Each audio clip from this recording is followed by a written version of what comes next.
Eu sou o Juca Kfouri e vou conversar hoje com Soninha Francini. Quem é Soninha Francini? Ô, Juca, tô morrendo de vergonha, sabia? Por De quê? ser sua entrevistada. Não é a primeira vez.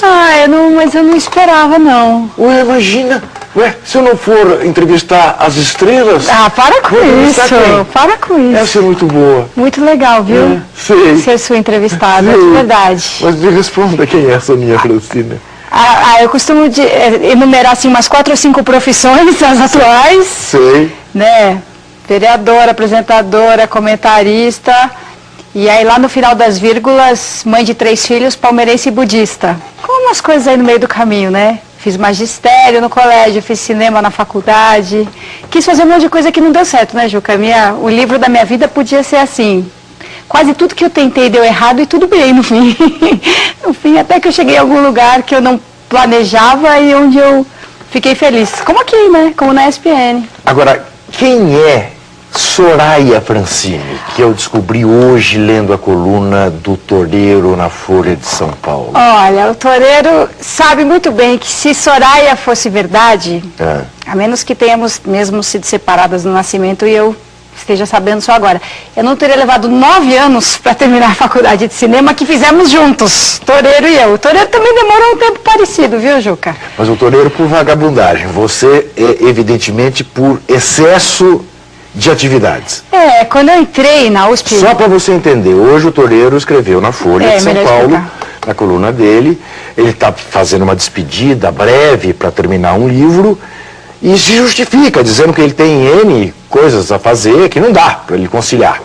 E dizendo, não me venham com Soninha, porque a Soninha, todo mundo sabe, tem uma irmã gêmea, chamada Soraya, que divide com ela as atividades. Ai, que me dera, Ju, com Robocop, apertar o nariz e ter alguém. Não, eu entrei na faculdade, eu tinha 2 filhas já. E trabalhava. E a faculdade de cinema, ela não tinha versão noturna para quem trabalha durante o dia. Pelo contrário, o curso é diurno, não chega a ser... exclusiva. Não chega a ser integral de segunda a sexta, mas tinha aula em 2 períodos, 3 vezes por semana. Então eu ia quitando os créditos à medida que eu conseguia conciliar com as aulas de inglês. Ainda por cima eu morava e trabalhava em Santana, na zona norte da cidade, e estudava na USP, que é lá no sudoeste, né? Então, foi o que me levou até uma Vespa, porque se eu precisasse de ônibus, eu dependesse só do ônibus... A Vespa vem daí, já dos tempos de estudante. Era o jeito de eu conseguir fazer faculdade, trabalhar e ter filhos. Soninha, o que foi que impediu que você chegasse à seleção brasileira de futebol feminino? Total falta de condição para isso.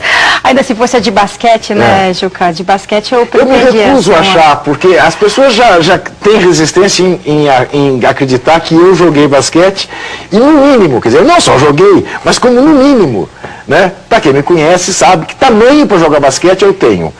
Tem. Não é? Você certamente... Não tinha. Mas eu ganhava rebote.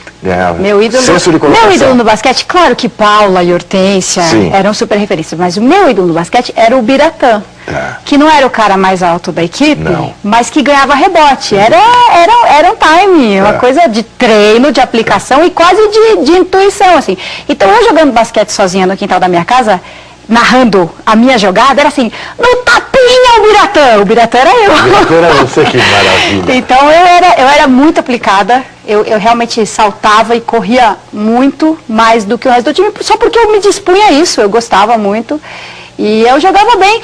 Eu jogava bem pro nível do meu colégio, entendeu? Depois eu fui jogar no Tietê eu já era, né, do escalão intermediário, assim, no colégio eu era... Era boa pra caramba. Dona do time. E eu falei isso na rádio, uma menina ligou pra rádio e conseguiu entrar na hora e falou, é verdade, eu juro, ela jogava mesmo. Isso é engraçado, tem essa, legal, sempre tem essa solidariedade. Agora, você jogou futebol também? Não, pra valer nunca cheguei a praticar. Eu treinei basquete pra valer, 2 vezes por semana no colégio, 3 vezes por semana no Tietê. Eu treinei vôlei a sério também no colégio, depois uma época na USP, e é incrível, né, Juca, como um bom professor. Eu joguei vôlei a vida inteira. Aí eu fiz faculdade de educação física obrigatória e escolhi vôlei. E um professor bom de verdade, um cara do ramo, em 2 meses jogando vôlei na faculdade, já com 2 filhas, eu comecei a jogar Deu um salto na qualidade. 1000 vezes melhor. Eu já tinha deslocado o ombro, não conseguia mais usar a mão direita para nada. Eu aprendi a jogar com a mão esquerda e eu cortava. A vida inteira fui levantadora, sabe? Uma coisa incrível. Futebol não, só no lazer, só no fim de semana com a galera. Às vezes alugo uma quadra e jogo uma vez por semana, mas eu nunca fui, nunca me apliquei para jogar futebol. Pois no próximo bloco a gente vai ficar sabendo como é que a Soninha se apaixonou por futebol, porque uma das paixões dela é exatamente o futebol. Suponho que mais do que o basquete e o vôlei. Até já.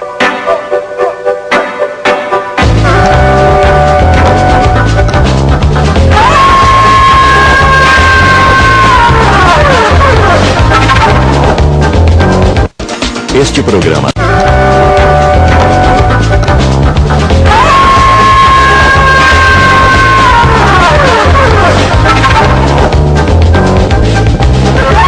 estou conversando com a nossa Soninha. Soninha, que é uma desbravadora, entre outras coisas, e que se apaixonou pelo futebol desde sempre, Soninha. Nada. Eu me apaixonei tarde, Juca. É? Por quê? Eu era apaixonada tanto por basquete e vôlei, que mesmo gostando muito de futebol, eu ficava meio ressabiada, porque eu tinha que assistir o jornal, o Diário de Esporte, assistia a Globo Esporte na hora do almoço, naturalmente. E cadê as cestas? E cadê as jogadas? Né? Tinha gol do país inteiro, de tudo quanto é divisão e campeonato, mas e notícia de basquete? É meio a relação que um estudante de cinema no Brasil tem com o cinema americano, por exemplo. A gente tem milhões de referências, adora, ama, estuda, né? Hitchcock com a maior paixão, Billy Wilder. Mas por causa do diabo do cinema americano, o cinema brasileiro tem menos espaço no mercado exibidor, entendeu? E não consegue crescer como deveria.